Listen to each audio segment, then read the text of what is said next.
We're going to have to come up with answers that set politics aside. Hey, this is Clement G from Tennessee. I'm here representing Nashville Peacemakers, Mothers Over Murder. Straight talk, bulletproof. They don't hear us. They don't hear us. Man, Black father, a son, an uncle, a nephew, a cousin. They don't hear us. They don't listen. They don't hear us. They not listening. They don't hear us. And we're gonna bring you some stuff that's gonna make you feel better. They don't hear us. I keep telling them, but they ain't listening, bro. Hello, my name is Amana Sera. I'm from Port-au-Prince, Haiti, and they don't hear us. Yo pas nous. That's it. I come to proudly share with you about a ROC Square 357 production entitled They Don't Hear Us. They don't hear us! Hey, you got his official tag today. Put his name on the back of it. You know, once you put your name on the back, it's official. He a part of the Prospects.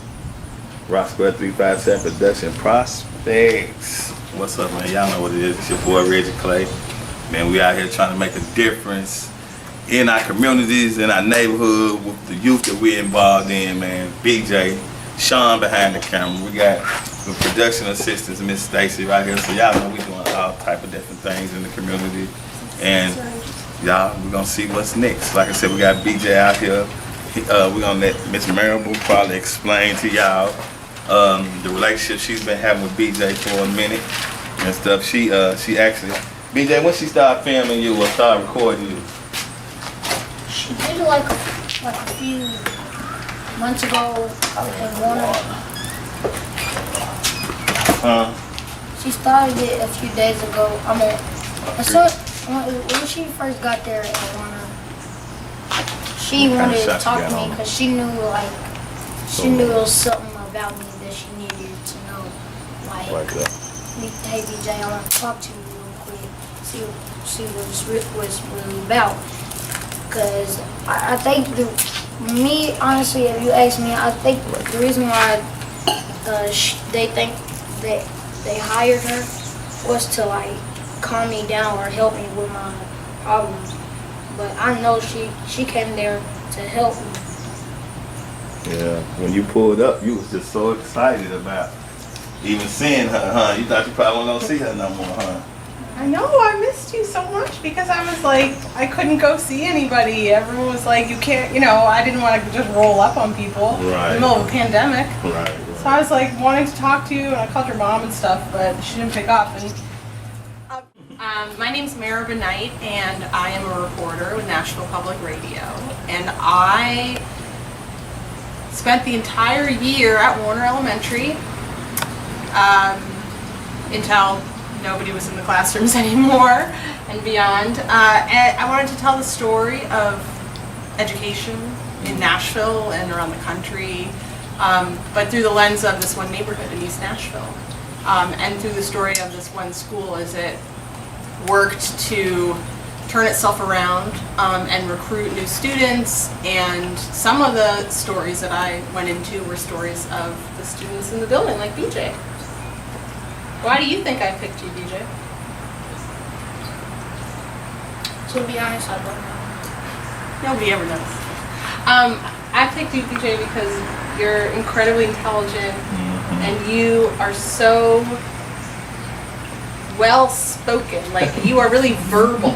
Like, you talk a lot and you have a lot of like deep thoughts and you're introspective.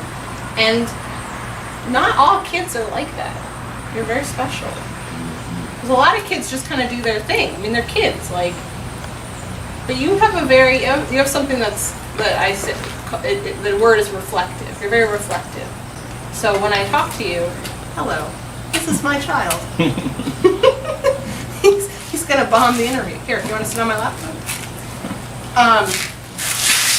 So yeah, I wanted to talk to you because you're really smart and you're really observant and you could help tell the story of your neighborhood and of the school. So that's fun.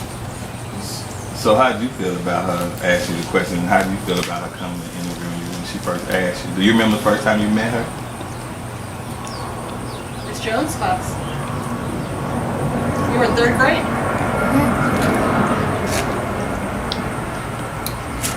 To be honest, the first time I met her, I was like, Mom, who's this? Why I treat her?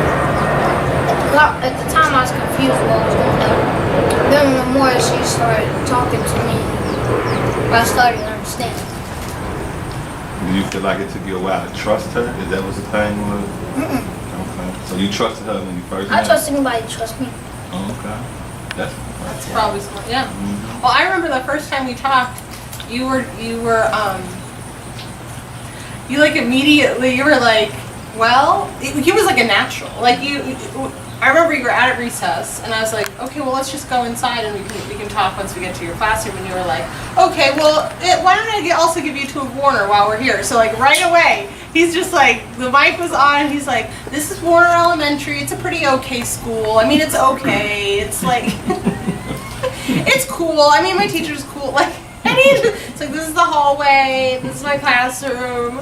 You were a natural at being able to talk. Like, some kids will clam up, you know? Some kids, which probably is what I would do. Like, someone's like, what? I don't have anything to say. I'm just a kid. But you have a lot to say, and you should say it, because you are super smart, and you're really, like I said, you know exactly what you're saying when you're trying to say it. So as I get out of the military, I'm gonna run for president. BJ for president 2045. You believe you can make a difference running for president? Why would you want to run for president? Like, I feel like if I put my ideas into the world, I feel like it'll change me. Give me some of the ideas or some things you're saying. Hold up. Think on that for a minute. How do you want to change the world? Honestly, the way I want to change it is like people. Most people, they aren't born with the stuff that they need to become successful and the stuff that they want to become successful. And then I'm like, okay, see, if you come up to my office and then and I'll talk to you about it, and then I give you the stamp, then you're approved. Then I'll make sure that you get the stuff that you need. So do you think everyone should be able to have their thing too? Yeah, the good people. Bad people, they should just do anything. Well, who do you consider the bad people? Who are the good and the bad? The good people is like the people who don't kill people just because, like, for no reason. The name of the podcast is called The Promise, and it is in the 2nd season. The 1st season was about the James Casey homes, which where a lot of the kids from Warner live, BJ included. And so that was really about the residents there, about its history, and looking towards the future because it's getting redeveloped. And so really asking the questions to the people in power as to how they were going to keep,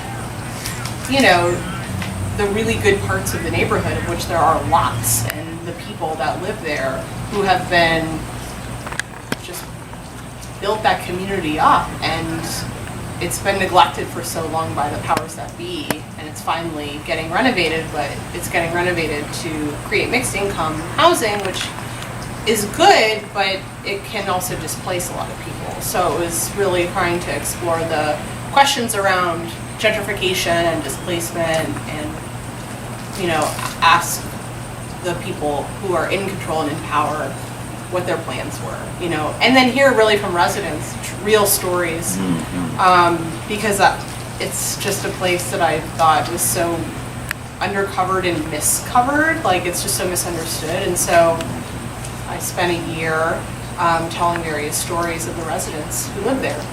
And then the 2nd season, what I noticed when I was reporting the 1st season was just how racially divided the schools were in the neighborhood. So divided. And so I thought, well, I have to tell that story because it really troubled me. It really troubled me to have these 2 schools that are 1 mile apart. One is essentially almost all white, and well off, and the other is almost all black and kids living in poverty. And I thought, why are these schools so close together and so different? And what does it say about our country? And so that's what this season is all about. And I spend time with BJ, I spend time with Principal Gibbs as he works to turn the school around, and then I spend time with white families who start to notice the divide and become very uncomfortable with it and think, what am I going to do to change my own behavior so that this doesn't keep happening, this cycle. But what's really interesting that I found was when I went back in history. So today a new episode came out, and it's all about the fight for desegregation in Nashville, starting from the Brown versus Board of Education case in 1954, and the lawsuit that desegregated Nashville schools started in East Nashville. Did you know that? It started in East Nashville. Like the reason, like the families, the black families who said, I want my kids to get an equal education, and I want them to be able to go to the school that's close to my house, which was Kirkpatrick at the time. Those were white schools. And so all the families that fought for that were black families from East Nashville. So there's an amazing history in the neighborhood when it comes to desegregation and civil rights. So I wanted to make sure I told that story, because to understand the now, you have to understand that the past is not really that far past. And that it's all woven together. It's all this part of the same thing. So this season is going to be 8 episodes, and DJ's in a couple. Did you hear yourself in the first episode? Mm-hmm. Hi, Miss Knight. Mm-hmm. And then you were reading about the Stamp Act. Did you hear yourself reading about the Stamp Act? There's like a little sound point where you're reading about the Stamp Act was repealed. That was in the first episode. And then you're in the 5th episode. And now hopefully you'll be in the last episode because we've finally seen each other. Did you think you were going to see me again? Like now that, no, well, half, I say like 40% no, 50% yes. Like Reggie, if I like, so say if I get my schoolwork done, but the whole time I've been dying to like see somebody that I want, and Reggie, he was like, you know what? If you do your work or do this, right? I'm gonna let you go, and I believe that because like Reggie, he's like a man for man, eye for eye.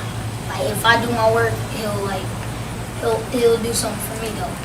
So he follows through on his promises. Mhm. That's really important. I didn't know not once Reggie made a promise and never kept it. All of his promises were true. Is it nice to have someone like that in your life? Because all the males I know, I can't even reason with them. A lot of broken promises? My dad, for him, saying that he was going to come to my house to check up on me because he ain't seen me since my birth. And I was like, you know, Dad, I don't even want to see him anymore because like, you couldn't have been there for me like 10 years ago, but instead you choose to leave. But now I'm taking care of all the women in my house.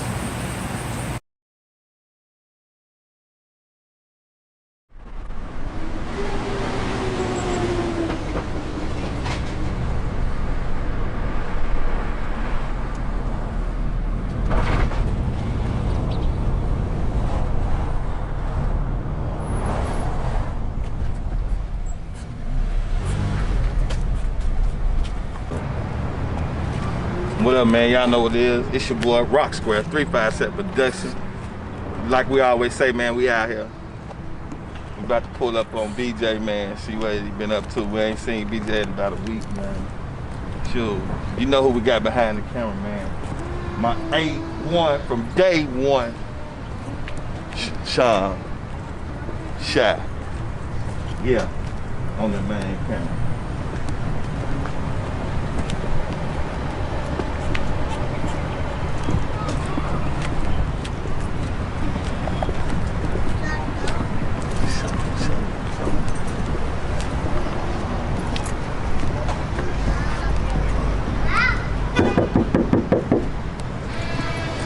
What kind of shot you got? You need to back it out.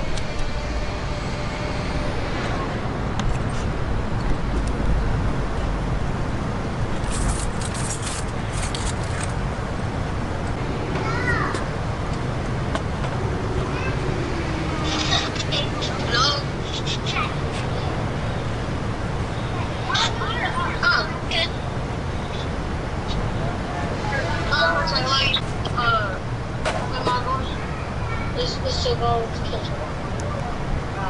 It's to go to kitchen. You keep saying that, but yeah, BJ, you're still feeling it. Every time I go over there, I do kitchen. You shouldn't be getting up. You should be doing it every day. Ow! That's why I'm going over there. Can't help me go do it. You're not staying the night? I know. I'm only staying there for a day. I mean, not a day, but I'm only going there to work. Yeah, you can go there for a couple hours. Alright, a couple hours.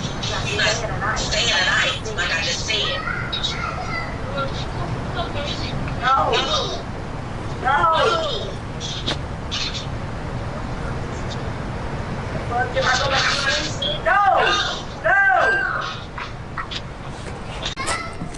Hi, BJ. BJ. Yeah. What's going on? What's up now? What's going on? I wake up, motivate. I go to sleep, motivate. Every single day, you best believe they ain't right, I'm motivated. Ain't no time for half step. Life too short for half step. It's all about hip.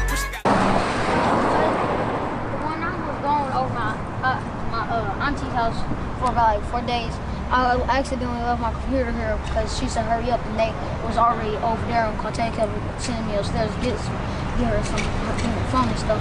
And then I had to hurry up and run up there. I had to walk, and then by the time I came back, Mom said that I was failing.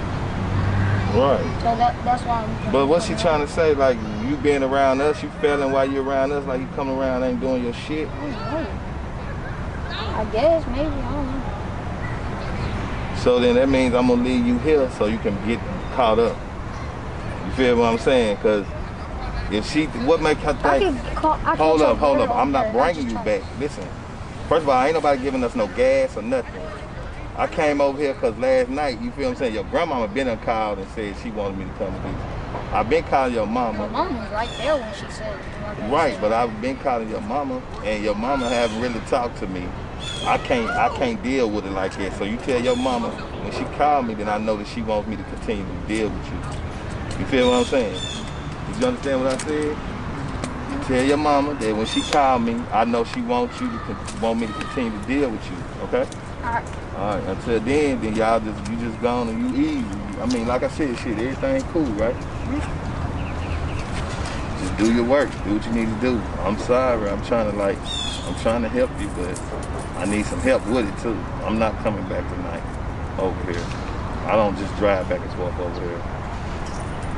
I'm busy for real. I have stuff going on, but I love interacting with you. But at the same time, you're a child, so I need to have your mother's interaction. So basically, just tell your mom that she need to call me and talk to me. So basically, she just saying that you done got behind, so you can't come over here. No, she think over there I'm just freelancing and not doing work over there. What's up, ROC Square, 35 Square Production, and today we're interviewing Howard Santana.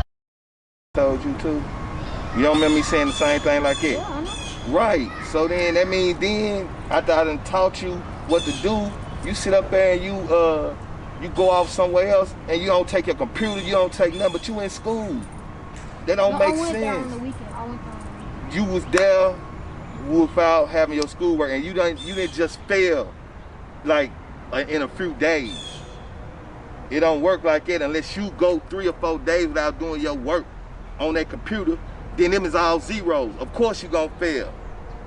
Even though you done work hard for 2-3 weeks, if you go 3-4 days without doing no work, them is zeros. You gonna fail. So then it make it seem like I'm failing. I'm failing you. But I'm teaching you what you need to do, making sure you can do it, and telling you I'm gonna reward you when you do it, but you don't even do what you're supposed to do. So now you got me looking like in front of your mama that when you go with me, we just having fun. So what made y'all come outside today to help everyone? We just filming. I can get somebody else your age and film if that's what I want to do. You feel what I'm saying?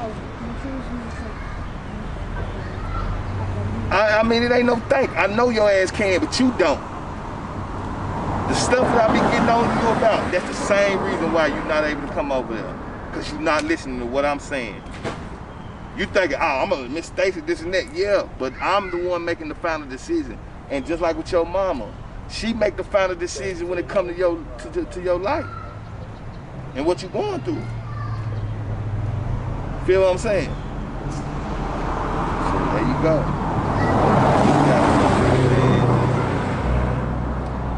Get it together. Make up your work. Do something. Because I can't let you go with me. If your mama ain't happy, I'm not. First of all, I'm not no school bus. I don't come pick up kids, drop kids off, all of those shit. I ain't doing that. I gotta have the mother's consent, and the mother wanting me to work with you. If your mama don't feel like I need to work with you, it's gonna make you better, then you can't be around. Now, how you feel about that? Now come over here so you can get his opinion on that. Honestly, I don't like it really, because if I start coming over there, because here at the house, no one helps me. But over there, Miss Stacy, she actually like helps me and guides me through it. But then, see, you want to use that, but at the same time, you want to use that, but you got to think about it like this right here. She done showed you what you're supposed to do. That means you're supposed to be able to do it on your own too. Until the next time. But if you had, then you wouldn't be failing. You failing. I know. I only. You can have people that are like dads and they're not your blood. They become your blood because they act more like a dad. Like Reggie. He is like a father to me.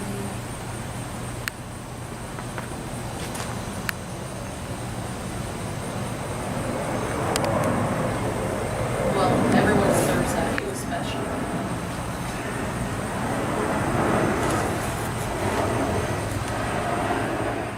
Remember the day when you first met Mr. Ridley? What happened or how'd that happen? So we was just about to.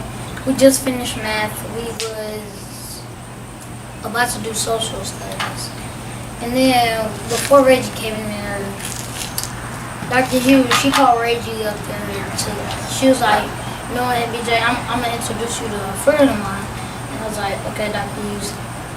And then there go Reggie. She called him. He came up, and then on the phone before he pulled up, he said, "BJ, what do you want to eat?" And I couldn't think fast, so I said Taco Bell. And then he brought me Taco Bell. We ate it. Then he said, "You know what, BJ, I'm gonna come get you again to take you to the boxing range. But if only you do good for 3 weeks, 2 weeks straight." And I was like, okay. And on the last day, I couldn't do it because the class clown, he wanted to act the fool. And then Reggie came up there and Dr. Hughes said, "You know what, Reggie, BJ been doing a fantastic 2 weeks. But this day he didn't do it." And then I was like, I really want to see boxing in real life for the first time in my life. And then Reggie didn't care. He said, "You know, since you worked hard, I ain't gonna do like that. You can come over to the boxing room." And then I was like, "Thanks." And then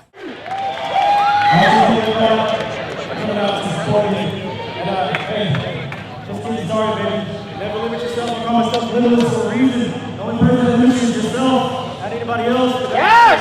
Do what you do. Let's go.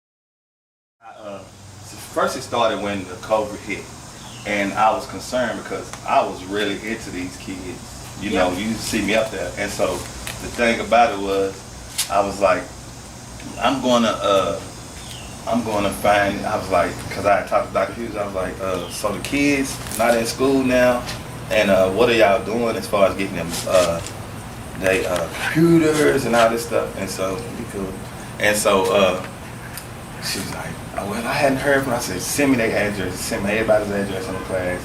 I'm going to each one of them door. And so I ended up going to everybody. I knew where BJ lived because I took him to boxing and stuff. Went by BJ's house, he wasn't there. I went by BJ's house maybe 4 times. Like, and I lived in Robinson County at the time, so I was driving just to come and walk through their neighborhoods. And I ran into Samari. And once I ran into her, she took me over, what's his name, Yvonne? Yvonne and some of the other kids that was in the area. So I ended up getting 9 kids hooked back up with Dr. Hughes and able to get their laptops and stuff like that. So that was my first mission. And then I was just, me, because I'm not a member of the school system, I feel like I'm just a concerned person that wants best for these kids. I feel like it could have been more done. But I also know that this, you know, like Warner and teachers and stuff like that, the staff is like, it's like it's real hard on them. And me, I just feel like every teacher should be out here trying to reach these kids like this and that, and it's just not like that no more. So I took it up on myself to go to each one of them homes and hook them back up with Dr. Hughes. And then when they ended up not in her class no more, and I went to ask her about it, she was like, they not gone no more. So I knew then I had to, like, with BJ, he always had like, you know, BJ has it, he just has it. And so I was like, you know what, I gotta check on BJ and see what's going on with BJ. And I want to do this video production, like, kind of like class for them and offer them a way to just go outside of like what they see every day, and to be able to go somewhere and film it and bring it back and learn how to do editing and stuff like that. So right now we're in the basic parts of just setting everything up and stuff like that. But with BJ, I said, you know what, if I'm gonna do this, I need to make sure BJ is a part of it. It's like, thank you. Yes, ROC Square, ROC Square production. Peace.